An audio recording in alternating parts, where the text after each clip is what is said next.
Nosso pastor hoje está pregando a convite em outro lugar, então oremos pela vida dele, para que seja bênção. Ele tem falado sobre oração e ele me propôs, quando eu retornei das férias, que nós dividíssemos o púlpito em 2 assuntos. Ele sempre falaria sobre oração, por enquanto, e eu falaria sobre santidade. Falei, pastor, eu vou tentar. Mas a palavra de hoje também tem a ver com oração. Depois eu vou falar para ele, pastor, o Espírito Santo conduziu na mesma linha. De toda forma, depois eu vou compartilhar com ele uma coisa interessante que aconteceu no retorno da escola dominical. A gente estava falando de Eclesiastes 3, sobre o tempo. Não tinha nada a ver com santidade. Mas por causa de uma brincadeira que levou um comentário, que levou uma explicação, a gente acabou chegando na frase, eu quero conhecer o prazer da santidade. E isso resultou num testemunho de uma pessoa aqui presente, que contou que viveu com Deus quando era mais jovem, o prazer da santidade, decidiu experimentar as coisas dessa vida, não se satisfez e agora mais velho reencontrou o prazer da santidade. E isso me remeteu ao que o pastor tinha me falado. Fale sobre santidade. Então, com o testemunho de hoje e essa frase, né, sobre o prazer da santidade, meio que eu entendi as duas coisas. Que Deus estava falando sobre oração, porque quer levar a nossa igreja a ser mais fervorosa de espírito, a ser mais dedicada na vida com Deus. Mas, ao mesmo tempo, Ele não quer que a nossa igreja seja uma igreja de oração para a gente ser mais vitorioso e mais feliz.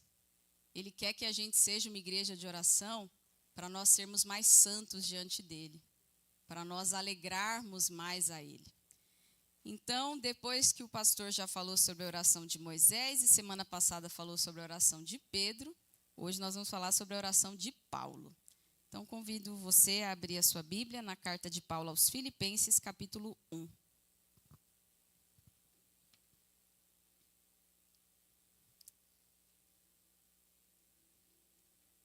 Fico feliz e falo isso em nome do pastor Orlando e de presbíteros, né, do conselho da igreja, em ver alguns rostinhos que ainda não tinham sido vistos, né? Por conta da viagem, das férias, das loucuras aí da vida, a gente fica feliz e quer te ver, como foi lido na liturgia, né? Firme e forte no Senhor, caminhando com a gente, que uma igreja forte é uma igreja que caminha unida. Hoje também, a escola dominical foi muito interessante. Aí depois da escola dominical a gente teve o primeiro dia da classe de discipulado, é a nossa primeira classe comigo lecionando presencial. As nossas classes geralmente são online. Dessa vez a agenda do pessoal acabou fazendo essa classe ser depois da escola dominical. E aí alguém falou, eu queria saber quando é que eu estou orando errado. Como que é orar errado? Como que é orar certo?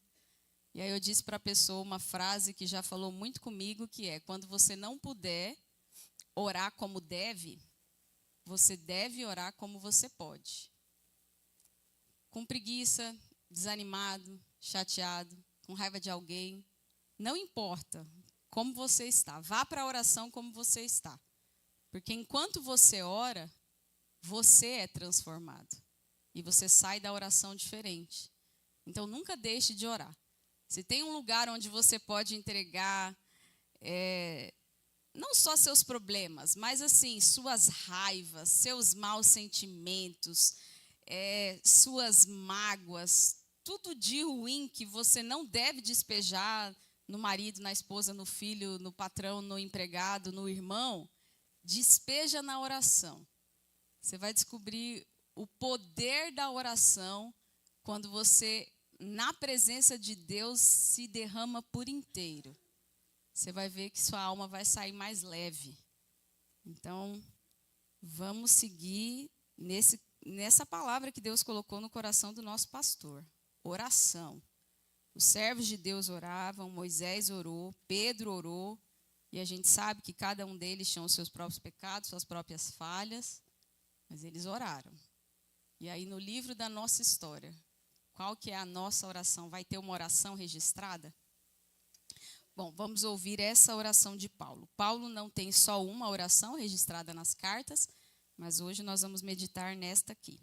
Então, Filipenses capítulo 1, nós vamos ler na NTLH, na nova tradução da linguagem de hoje, a partir do verso 12, que diz o seguinte: Meus irmãos e irmãs, eu quero que vocês saibam que as coisas que me aconteceram ajudaram, de fato, o progresso do Evangelho.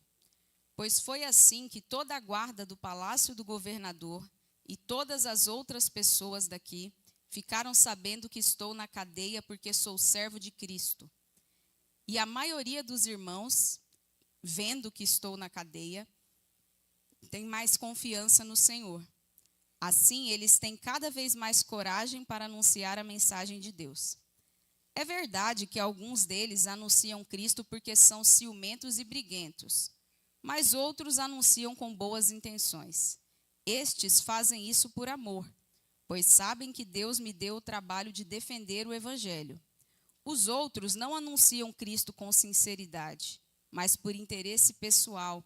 Eles pensam que assim aumentarão os meus sofrimentos enquanto estou na cadeia. Mas isso não tem importância. O que importa é que Cristo está sendo anunciado, seja por maus ou por bons motivos. Por isso estou alegre e vou continuar assim, pois eu sei que, por meio das orações de vocês e com a ajuda do Espírito de Jesus Cristo, eu serei posto em liberdade. O meu grande desejo e a minha esperança são de nunca falhar no meu dever, para que sempre, e agora ainda mais, eu tenha muita coragem. E assim, em tudo que eu disser e fizer, tanto na vida como na morte, eu poderei levar outros a reconhecerem a grandeza de Cristo. Pois para mim, viver é Cristo e morrer é lucro. Mas, se eu continuar vivendo, poderei ainda fazer algum trabalho útil. Então não sei o que devo escolher. Estou cercado pelos dois lados, pois quero muito deixar esta vida e estar com Cristo, o que é bem melhor. Porém, por causa de vocês, é muito mais necessário que eu continue a viver. E, como estou certo disso, sei que continuarei vivendo e ficarei com todos vocês para ajudá-los a progredirem e a terem a alegria que vem da fé. Assim, quando eu for visitar vocês outra vez, vocês terão muito mais razão ainda para ficarem orgulhosos de mim na vida que vocês têm em união com Cristo Jesus. Amém. Vamos orar mais uma vez? Pai querido, essa é a tua palavra, que o teu Espírito Santo traga luz sobre ela, para que as letras embaralhadas se tornem claras a cada mente, a cada coração, e o teu Espírito enderece a tua palavra, o teu recado, para cada um de nós. Cada um temos a nossa trajetória, cada um com sua dor, com suas próprias lutas, mas todos te servimos, todos temos sede da tua direção e todos estamos aqui desejosos de aprender. Por isso, como cantamos no hino, fala a nossa alma, Cristo, fala aos nossos ouvidos, Senhor. Nós queremos te obedecer e para te obedecer nós queremos conhecer o teu querer. Por isso, fala conosco em nome de Jesus. Amém. Paulo dá um testemunho bem estranho nessa fala dele, que é, de alguma maneira, obrigada porque eu fui preso. Obrigada porque eu estou na cadeia. Isso me lembra o testemunho do Xavier, esposo da Aline, que fez parte da nossa igreja antes de se mudar para o sul, que numa vigília que nós fizemos, chegou todo feliz para dar um testemunho e falou: estou muito feliz, irmãos, quero dar um testemunho de que eu fui demitido. E esse trabalho me atrapalhava de buscar Deus, de estar na igreja, e agora que eu fui demitido eu pude vir para a vigília, eu vou poder ir para os cultos e tal. É meio estranho, né? Uma pessoa dá um testemunho feliz pelo desemprego, por ter sido mandado embora, e Paulo agradecer por estar na cadeia. A gente pensa, testemunho estranho, essa pessoa não regula muito. Mas Paulo não era maluco. Fazia sentido para o coração de Paulo experimentar essa alegria e dar esse testemunho. Porque ele tinha, para ele era mais importante, alegrava mais o coração dele, que o evangelho fosse proclamado, do que a sua própria liberdade ou alegria. Trazia para Paulo um regozijo interior, uma plenitude, saber que o evangelho estava prosperando, que pessoas estavam conhecendo a fé, que pessoas estavam firmadas em Cristo. Então, quando ele se vê na cadeia, por causa de ser um servo de Cristo, ele faz o seguinte raciocínio: nossa, olha que bênção isso que me aconteceu. Depois que eu vim para cá, agora estão falando lá fora que eu fui preso por causa de Cristo. Então, espera aí. Se por causa da minha prisão o nome de Cristo caiu na boca do povo, olha, rendeu mais do que se eu tivesse solto pregando, porque a fofoca se espalhou. Então, ele ficou feliz por isso. Ele ficou feliz porque ele ouviu dizer que pessoas começaram a confiar mais no Senhor depois que ele foi preso. Que pessoas ficaram mais corajosas para anunciar a palavra, porque elas pensaram, peraí, ele foi preso e não parou, ele não perdeu a coragem, então eu que estou solto, vai que um dia eu seja preso também, eu vou falar, eu vou anunciar. E Paulo continua falando que também chegou aos ouvidos dele, que nessa questão do nome dele, de Cristo, estarem na boca do povo, não apareceu só fofoca boa, gente que realmente queria que o nome de Cristo fosse glorificado. Gente que era contra ele começou a falar de Cristo não para ajudar a missão de Paulo. Começou a falar de Cristo no sentido assim, vou ganhar mais gente do que ele. Meu nome vai ser maior do que o dele.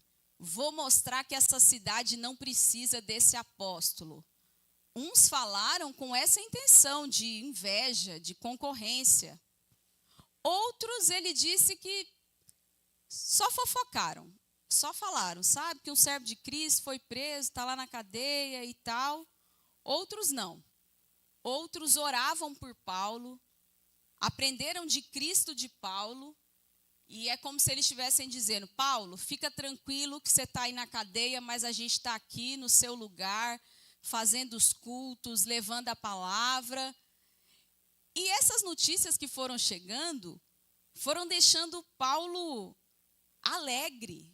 Ele foi ficando feliz, porque ele percebeu que a missão que Deus tinha dado para ele não tinha parado porque ele foi preso. Pelo contrário, é como se ele dissesse, se eu soubesse que o nome de Cristo ia se espalhar desse jeito, eu mesmo já tinha mandado me prender antes. Porque o nome de Cristo está sendo anunciado, está sendo proclamado. E aí chega determinado momento que ele começa a mostrar o quanto essa vida não tem valor para ele. Que é quando ele chega na grande frase, o viver é Cristo e o morrer é lucro. Quando ele fala, olha, eu oro pelo seguinte, pedido de oração de Paulo não é, quero sair da cadeia, quero que façam justiça, quero que resolvam o meu problema. Não. Ele fala que o grande desejo e a grande esperança dele é, eu nunca quero falhar no meu dever. Se Deus falar assim, faz só um pedido, Paulo. Ele fala, o meu pedido é que eu seja fiel. É que eu não falhe na missão que Deus me deu. E que eu ainda tenha mais coragem. e que em tudo que eu faça e diga, na vida e na morte, que eu ajude os outros a conhecerem a grandeza de Cristo. E aí ele arremata com a frase, porque para mim viver é igual a grandeza de Cristo e morrer é lucro. E aí ele dá um testemunho espiritual que é muito digno de crédito, porque Paulo faz um relato em outra carta de que ele foi ao terceiro céu, que ele viu coisas que os seres indizíveis, que não podem ser ditas. Ele fala que ele nem sabe se ele fez isso no corpo ou fora do corpo, porque ele teve uma experiência tão sobrenatural que ele entende que Deus colocou um espinho na sua carne, um mensageiro do diabo para o esbofetear, para ele não se ensoberbecer com a grandeza das revelações. Traduzindo para termos mais simples, sem ser os termos da tradução mais antiga. É como se ele dissesse assim: eu conheço um homem que foi até o terceiro céu. Ele não fala que é ele, mas os estudiosos entendem que é um testemunho pessoal. Ele fala, eu não sei se foi no corpo ou se foi fora do corpo, mas ele viu coisas sobrenaturais. E aí ele vai dizendo, só que para que ele não ficasse orgulhoso por ter experimentado tudo isso, Deus colocou um negócio para incomodá-lo, para ele nunca se tornar altivo, soberbo, para ele sempre perceber que o que sustenta a vida dele, o que basta na vida dele é a graça de Deus. Então, Paulo, o que ele vai falar agora, faz muito sentido com base nesse relato espiritual que ele teve. Quando ele diz, estar com Cristo, ir embora dessa vida, é 1000 vezes melhor do que ficar aqui. Paulo não tem apego à vida terrena, porque ele experimentou um pedacinho do céu quando ele teve aquela visão. Então, ele não fala isso aqui porque ele sabia que essa carta viraria um texto sagrado. Não, ele acredita nisso. Ele fala, sair desta vida, deixar esta vida, ou seja, morrer fisicamente, para estar com Cristo, é muito melhor do que viver.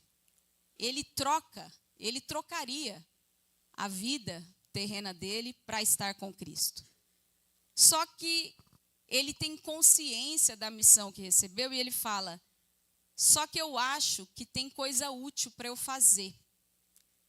Eu acho que eu sou mais necessário no momento aqui na terra do que com Cristo no céu. Então eu vou ficar. Eu vou ficar aqui para cumprir a minha missão. E quando eu for visitar vocês, vocês vão se orgulhar de mim. E eu vou continuar ajudando vocês. Eu ficarei com todos vocês para ajudá-los a progredirem, a terem a alegria que vem da fé. Em resumo, Paulo estava trocando uma experiência espiritual eterna, muito incrível que ele poderia experimentar, pela sua missão aqui na terra, para ajudar os outros a conhecerem a Cristo. Então, o que tem nessa oração de Paulo? Essa oração de Paulo ela é muito generosa, porque quem está passando por problema nessa história toda é ele. Quem está ruim é ele, porque quem está preso é ele. Quem está passando perrengue é ele. Então, teoricamente, todo mundo tinha que estar orando por ele, porque quem está sofrendo na cadeia é ele. Só que o motivo da oração dele não é o problema dele, não é a prisão dele. Inclusive, ele se alegra com o que está acontecendo. Porque, na verdade, o anseio do coração dele é cumprir o seu dever, é ser fiel à sua missão, é ver a salvação das pessoas, é ver Cristo sendo anunciado. Aí eu vejo essa oração de Paulo e eu me lembro da minha conversão. Há muitos anos atrás, 20 e tantos anos atrás. Eu acho que eu já experimentei uma alegria como essa. Uma pessoa se converter alegrava o meu coração de um jeito. Falar de Jesus, escrever na parede de casa que Jesus amava os vizinhos, carregar um versículo bíblico e ir nas campanhas missionárias da Jocum e evangelizar. E, de alguma maneira, eu ficava muito mais feliz com um evento da igreja, com um culto de missões, do que se alguém me levasse no McDonald's, se eu fosse jogar bola ou qualquer outra coisa. Eu entendo essa alegria de Paulo, porque eu já experimentei essa alegria, esse fervor do primeiro amor, que é quando Cristo é mais importante do que o meu conforto, do que o meu problema, do que o que eu quero.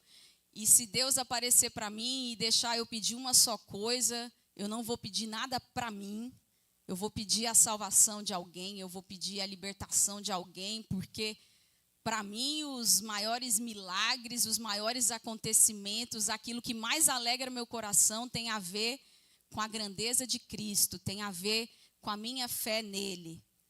Só que o tempo passa e os problemas aumentam e a vida fica mais difícil e as dores aparecem e vem os filhos. Eu não os tenho, mas eu sei que quem tem acrescenta bastante dificuldade na vida. Por isso que hoje em dia muita gente nem quer ter mais. E aí a vida vai enchendo de doença, de dor, de problema, de BO, de picuinha. E aí essas coisas, elas vão minando aquela alegria. E aí a gente ouve os testemunhos, mas parece que eles não tocam o coração como antes. A gente não fica tão emocionado quando alguém se converte, quando alguém ergue as mãos. Porque, de alguma maneira, a gente emaranhou a nossa vida na gente. E aí as nossas orações não se parecem com a de Paulo. Eu quase não ouço os crentes pedirem oração pela salvação de um país. Eu quase não ouço os crentes pedirem oração pelo progresso do evangelho, pela missão. E aí hoje, lá na classe do discipulado, que foi aberto para eles falarem sobre o que querem estudar, um jovem disse: eu queria estudar sobre chamado. Eu fiquei muito feliz com esse assunto que aquele jovem deu.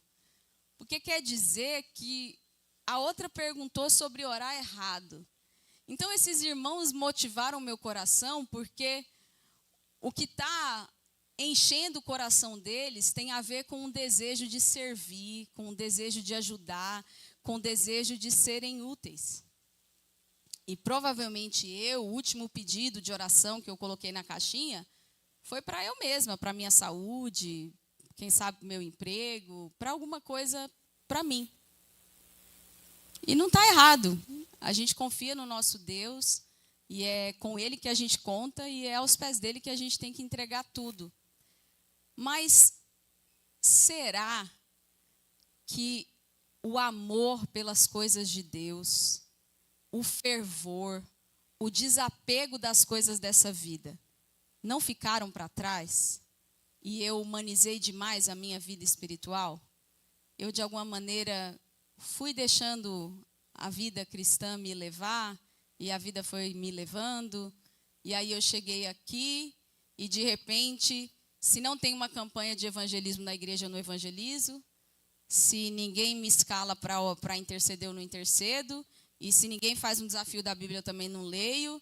E se ninguém ficar me puxando a corda, eu não vou. Eu fico estagnado.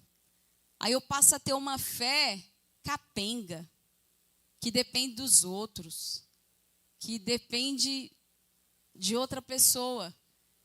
E aí, as pessoas que Deus queria alcançar através de mim não estão sendo alcançadas. Porque como eu estou quebrada, eu não consigo ajudar os quebrados. Porque eu poderia estar diante de Deus para estar inteira. Mas eu fiquei lá catando os meus próprios pedacinhos E enquanto isso, tem gente precisando da minha missão. E muitas vezes eu não estou cumprindo. Então, o que eu quero deixar para nós nessa noite, pensando nessa oração de Paulo e ao mesmo tempo na santidade, que o pastor Orlando me desafiou a chamar a igreja à santidade. A pensar que a santidade tem a ver com o fervor da minha oração.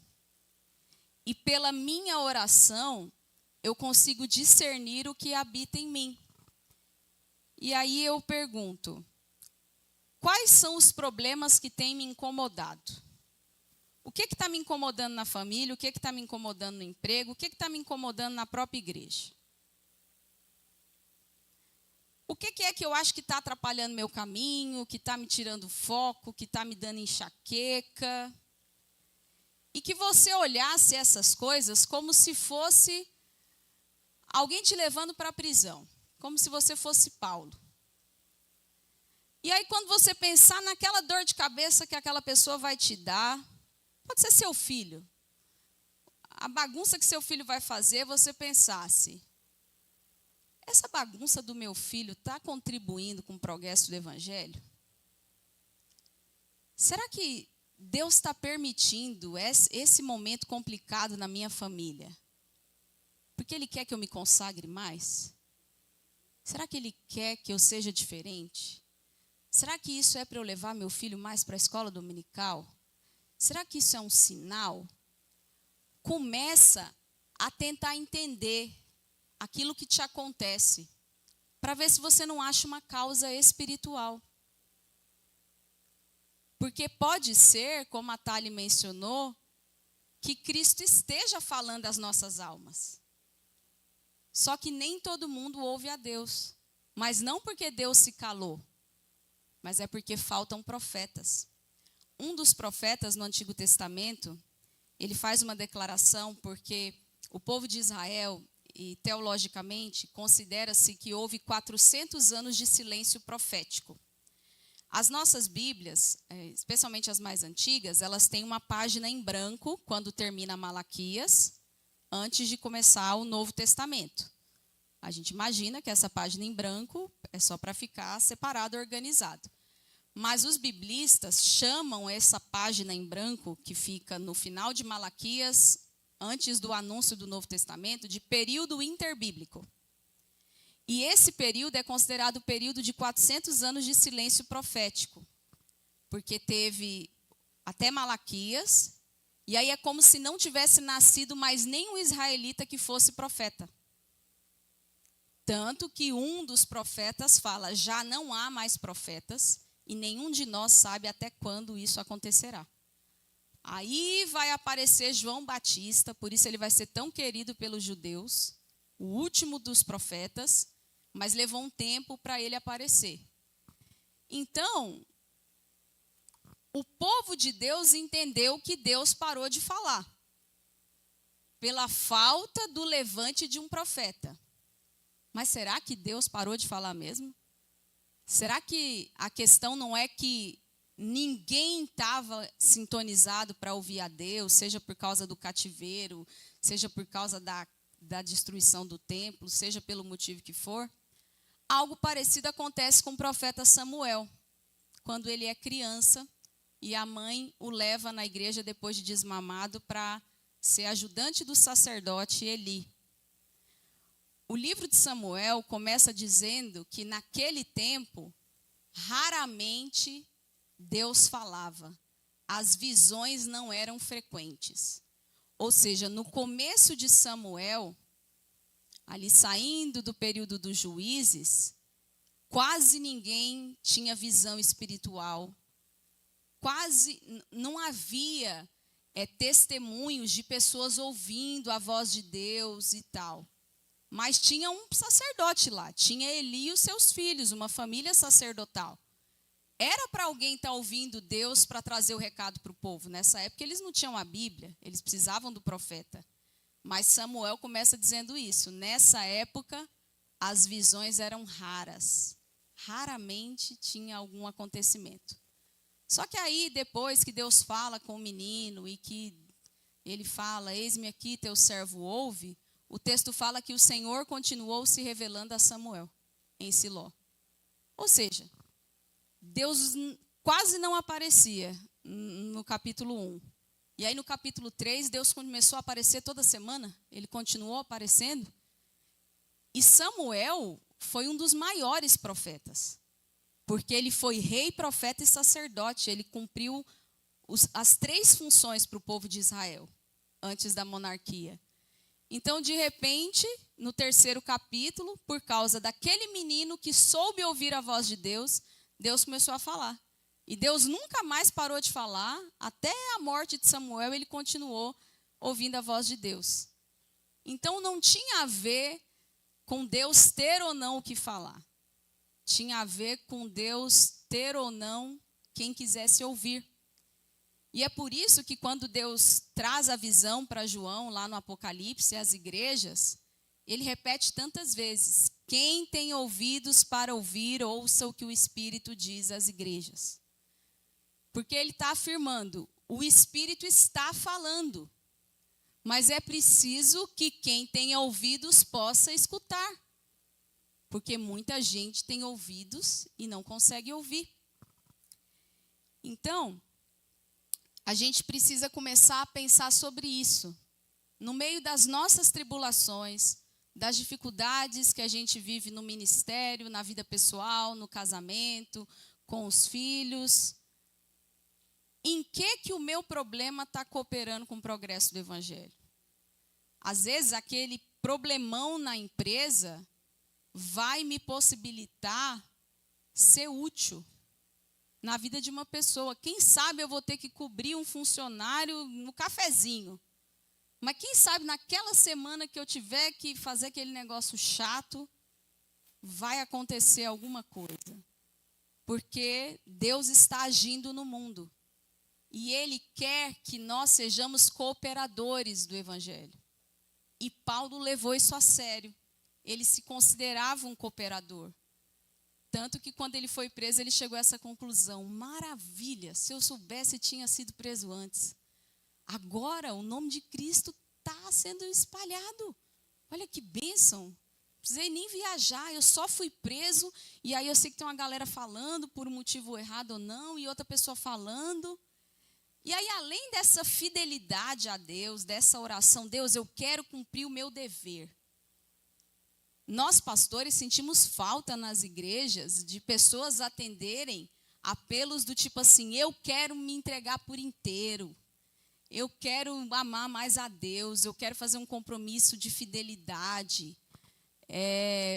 A gente busca muito suprimento e resolução para as coisas que não são eternas. Porque o conserto do nosso carro é importante, ganhar mais é importante. Eu mesmo acho que eu ganho muito pouco atualmente lá no meu serviço, ganhar metade do que eu ganhava no outro emprego.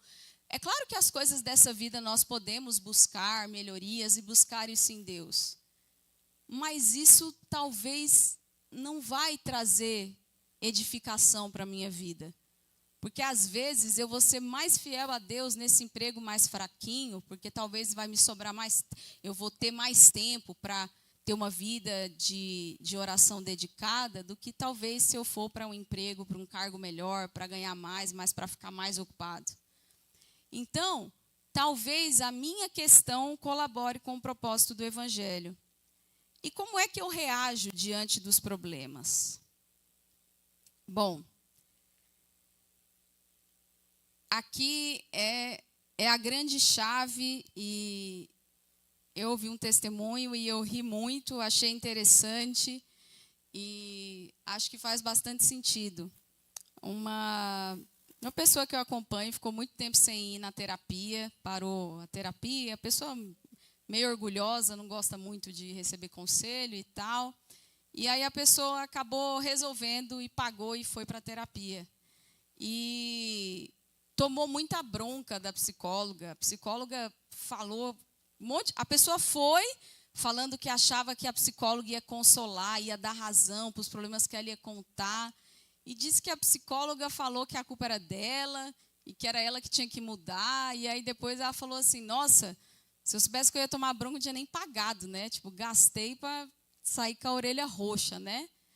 Mas no fim das contas, pensando nisso e pensando nisso aqui de Paulo, muitas vezes eu não tenho que orar para que as pessoas que me incomodam mudem, para que as coisas na minha casa mudem, no meu emprego mudem, na minha igreja mudem. Muitas vezes eu tenho que orar para que eu mude. Porque quando eu deixar Deus mudar o que Ele quer em mim, eu estarei cumprindo o meu dever. E aí talvez eu experimente a alegria de Paulo. Eu perceba que na minha vida, seja como for, o nome de Cristo está sendo glorificado. E quem sabe a gente retorne ao fervor missionário, a uma fidelidade a Deus. Então, que a gente aprenda a orar como Paulo para viver esse tipo de santidade. A santidade daquele que é tão separado para Deus, que ele se apega mais a cumprir a missão que recebeu do Senhor, do que a ser suprido nessa vida, naquilo que necessita. Convido o ministério de louvor